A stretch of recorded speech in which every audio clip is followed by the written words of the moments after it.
Alright. Ito guys, nakikita natin na talagang yung person mo, no, parang namimiss ka niya, hinahanap-hanap ka niya. Maganda yung perception sa'yo ng person mo. Ibig sabihin, maganda yung tingin niya about you. I'm sensing na itong person mo parang ini-stalk din niya kayo. At saka, during this time na, let's say for example, hiwalay kayo right now, parang itong person mo, binuboost niya yung attention niya sa sarili niya, nag-aaral siya, gusto niya maging better version of himself or herself siya. Ibig sabihin, nagpapapogi siya, nagpapaganda siya, ganyan, nagpapapayat, nagpapa-sexy, nag-gym. Pwedeng inaasikaso niya rin yung kanyang kabuhayan, nagpapayaman, ganyan, kasi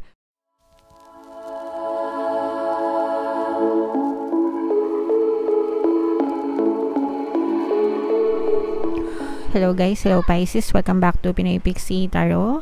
Ang pamagat ng ating episode for tonight is feelings reading, ano ang nararamdaman niya sa'yo. So ito yung ating feelings reading para malaman nyo yung nararamdaman sa inyo ng inyong partner or specific person. General reading lang guys, pwede mag-resonate, pwedeng hindi, combination ng positive and negative energy. Pwede ma-pick up yung energy nyo, pwede ma-pick up yung energy ng person nyo. Roles can be reversed. If in case na hindi kayo naka-resonate dito, pwede nyo panoorin yung video dun sa zodiac sign ng person nyo, baka nandun yung energy nyo, mga kapiksi. Alright? So, dito sa deck na to guys, titingnan natin kung ano yung mga mensahe sa inyo ng inyong partner o specific person.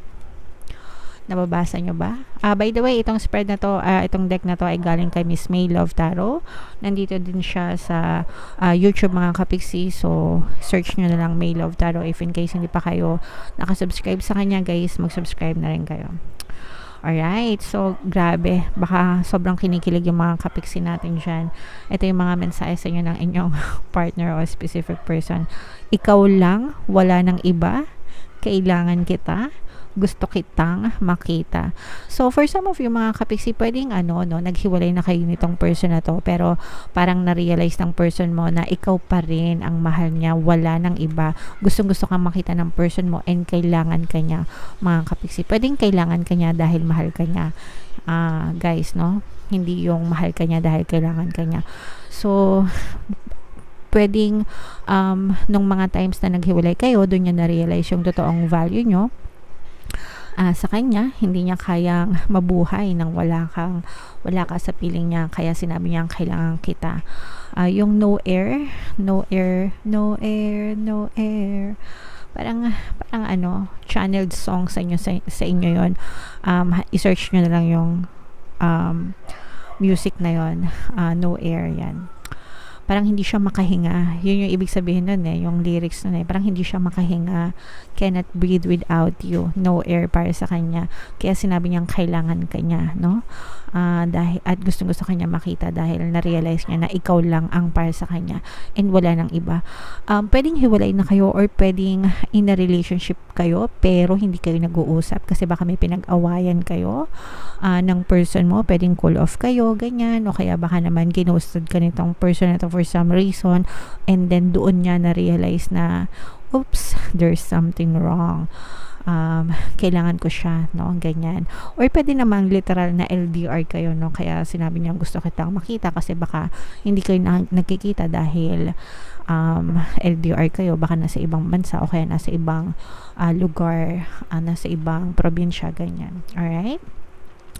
Pero dito sa mga mensahe na to, mga kapiksi, nakikita natin na talagang mahal ka nitong person mo, guys, kahit ano pang current na situation nyo right now. Sometimes yung mga ganyang salita hindi nila nasasabi, no? Nasa isip lang nila, tinatago-tago nila, guys, no? So hindi nyo nalalaman.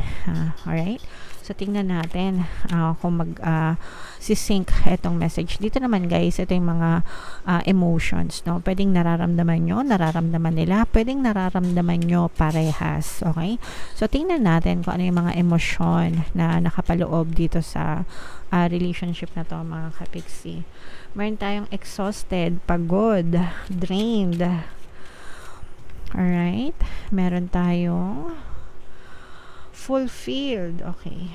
And Ayan yung nakikita natin na parang na-realize niya, nagkaroon siya ng realization and comforted. Ayan yung sinasabi natin na mukhang napagod itong person mo. Mukhang napagod siya sa kanyang pag-iisa, no? And doon niya nga, yun sinabi nga natin na nagkaroon ng realization itong person na to, na parang sa iyo niya lang naramdaman yung ganitong klaseng pagmamahal, yung ganitong klaseng emosyon, mga kapiksi. Pwedeng let's say for example, if ever na naghiwalay kayo, pwedeng nakapagrelasyon itong person mo sa ibang tao, pero napagod lang siya. Napagod lang siya and na-realize niya na sa'yo at sa'yo pa rin siya babalik, and ikaw pa rin yung hinahanap-hanap niya. Kumbaga parang sa'yo at is siya, at pag sa iyo komportable siya, pag sa iyo ganyan, ganito, ganyan, nararamdaman niya yung kalinga at pagmamahal. And for some of you, hinahanap-hanap niya rin ito, no? Hinahanap-hanap ka niya, hinahanap-hanap niya yung kalinga mo, hinahanap-hanap niya yung pag-aalaga at pag-aaruga mo sa kanya, hinahanap-hanap niya yung pagkalinga mo, mga kapiksi. Alright? Feeling ko guys, nagkaroon din ito ng ibang karelasyon. Tapos, parang na-compare niya na nothing compares to you. Yeah. Parang walang maikumpara sa'yo, no? Parang para sa kanya, nag-iisa ka lang talaga. Alright? Okay, so tingnan natin. Mga kapiksi, syempre, ang haba ng hair nyo. So, sa mga kinikilig dyan, sa mga kinikilig natin, mga kapiksi, mag-comment kayo guys kung kinikilig-kilig kayo dito sa reading na to. Tingnan natin, mga kapiksi, kung ano yung totoong nararamdaman ng person mo gamit itong deck na to. So, i-shuffle ko to, hanapin ko yung feelings, energy, at saka yung energy ng Pisces. Habang sinashuffle ko to, panoorin nyo muna tong video natin regarding sa ating paano mag-manifest ng abundance video course. Kapiksi, sawa ka na ba sa mga struggles at hirap sa buhay mo? Masipag ka ba at masikap sa buhay ngunit hindi ka pa rin umaasenso? Ilang beses ka na bang nag-attempt magnegosyo at mag-invest pero palagi ka pa rin nalulugi? Sa pagkakataon na ito ay maaaring may subconscious beliefs ka na nagiging balakid sa iyong pag-unlad at pagyaman. Introducing, paano mag-manifest ng abundance video course. Dito ay matututunan mong ma-overcome ang mga balakid mo para tuluyan ka ng umunlad, umasenso, sumagana, maging matagumpay, successful at maswerte sa iyong kabuhayan, pera, trabaho, negosyo, salapi at kaperahan ng bonggang-bongga. Dali, mag-send na ng email sa pinoypixietaro@gmail.com at simulan na ang iyong pagyaman ngayon. Alright, so gusto mo bang yumaman, kapiksi? Kung gusto mong yumaman, umunlad at umasenso ng bonggang-bongga, mag-avail ka na ng course guys, kasi sobrang ganda talaga niyan. And good news, no? Dahil malapit na magpasko guys, meron extended yung ating promo, 10% discount sale until November 30, mga kapiksi. So mag-avail na kayo guys habang may sale tayo. Meron din tayong email coaching, mga kapiksi, manifest your desires using the law of attraction. If meron kayo mga specific na gusto nyong i-manifest, pwedeng love and relationship, pwedeng money or career, mga kapiksi, pwede kayo magpabook ng email coaching session with me. Mag-send lang kayo guys ng email sa pinoypixietaro@gmail.com. Alright, so ito mga kapiksi, na ito yung feelings energy, tapos ito naman yung energy ng Pisces. Kayo ay na-represent ng King of Cups sa ating spread, mga kapiksi. Pasensya na kayo sa mga batang naglalaro sa labas. Meron tayong presence ng earth signs dito, Capricorn, Taurus, Virgo. For some of you, maaring earth element yung person mo, or maaring earth sign siya. Baka may ganyan siya sa kanyang natal chart. Ito guys, nakikita natin na talagang yung person mo, no, parang namimiss ka niya, hinahanap-hanap ka niya. Maganda yung perception sa'yo ng person mo. Ibig sabihin, maganda yung tingin niya about you. I'm sensing na itong person mo, parang ini-stalk din niya kayo. At saka, during this time na, let's say for example, hiwalay kayo right now, parang itong person mo, binuboost niya yung attention niya sa sarili niya, nag-aaral siya, gusto niya maging better version of himself or herself siya. Ibig sabihin, nagpapapogi siya, nagpapaganda siya, ganyan, nagpapapayat, nagpapa-sexy, nag-gym. Pwedeng inaasikaso niya rin yung kanyang kabuhayan, nagpapayaman, ganyan. Kasi itong person mo, meron siyang balak na bumalik sa'yo in the future, just in case na hiwalay na kayo. Pero gusto niya, pagbalik niya sa'yo, parang maganda yung tingin mo sa kanya. Perfect siya sa paningin mo. Gusto niya na, alam mo yun, parang grand entrance, ganyan. Pag bumalik siya sa'yo, and gusto niya na i-offer sa'yo ang lahat ng pwede niyang i-offer. kapag bumalik siya sa iyo, mga kapiksi. Alright? So, ganon. And, pero for some of you guys, parang parang meron siyang mababa yung tingin niya sa sarili niya. Comment down below if naka-resonate kayo, if gano'n talaga yung person niyo. Parang meron siyang inferiority complex. Yan. Parang mababa yung tingin niya sa sarili niya, feeling niya hindi kanya deserve.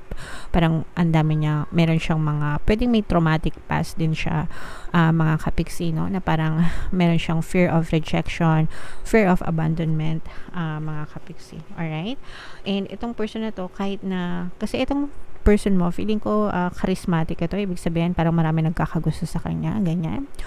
And kahit na may mga lumalandi sa kanya or may nagpaparamdam sa kanya, hindi niya yon pinapansin or parang hindi niya sineseryoso, no? Kasi parang ikaw, pwedeng nakikipag date siya, labas-labas, ganyan. Nakikipag-flirt, pero hindi siya pang seryoso na kagaya mo, mga kapiksi. Kumbaga parang pwedeng nagpa-pastime lang siya, ganyan. Pero para sa kanya, ikaw pa rin. Para ikaw lang yung nag-iisa. And this will take more steps towards you, mga kapiksi, in the future. So, ano to guys? Papunta to sa'yo. Papunta sa'yo. Papunta sa'yo. Kung hiwalay na kayo, babalik ito sa'yo. Or pero kung nag-aaway kayo, ganyan, papunta siya sa'yo. Ibig sabihin, sa'yo talaga yung punta niya. Ikaw yung kanyang dead end. Ikaw yung kanyang happy ending. Ganon, okay? Ganon kanya nakikita, mga kapiksi. Alright? Air sign energy, Aquarius, Gemini, Libra. Kung hindi ka pa niya kinakausap, mga kapiksi, this person is already thinking of contacting you. Nag-iisip siya. Palagi kanyang iniisip, mga kapiksi. Palagi kang laman ng isip nito. And ito, naghahanap to ng mga pangregalo sa'yo, no? Kumbaga parang, ano kayang ireregalo ko sa kanya? Pag nakita kami, ano kayang ibibigay ko sa kanya? Yung mga ganon. Kaya nga sabi ko sa inyo, parang gusto niyang gumawa ng grand entrance, no? Pagbalik sa'yo, parang grand entrance, ganyan. So, and parang nagpapakabisi siya ngayon sa trabaho, kagaya ng sinabi ko sa inyo kanina. Parang nagpapakabisi siya sa trabaho kasi gusto niyang kumita ng malaki, gusto niya maging karapat-dapat sa'yo, and gusto niya na maibigay yung mga material na bagay na kailanganin mo, or if ever man na may hingin ka sa kanya. Parang gusto niyang i-offer sa'yo ang kung ano man yung pwede niyang i-offer or maialay sa'yo. Alright? So, ang haba ng hair mo, kapiksi. Congrats! Kilig-kilig ka naman dyan. Alright? Let me know, Pisces, if naka-resonate kayo dito sa reading na to. Comment down below kung kinikilig kayo. And pwede nyo pakinggan, guys, yung ating mga relationship subliminals, no? Pampabalisa, pampamiss, pampabalik, ganyan, kahit ano, combo-combo nyo. Gamitin sa mabuting intention lang, guys. Wag sa kalandian. Alright? Ito yung ating 2024 kapalaran, mga kapiksi. Kung hindi nyo pa napapanood, panoorin nyo na. Super nice, super ganda. And ito naman yung ating success stories ng paano mag-manifest ng abundance video course. Thank you for liking, sharing, and subscribing, mga kapiksi, and see you again next time. I love you all, guys. Have a nice day. Bye-bye.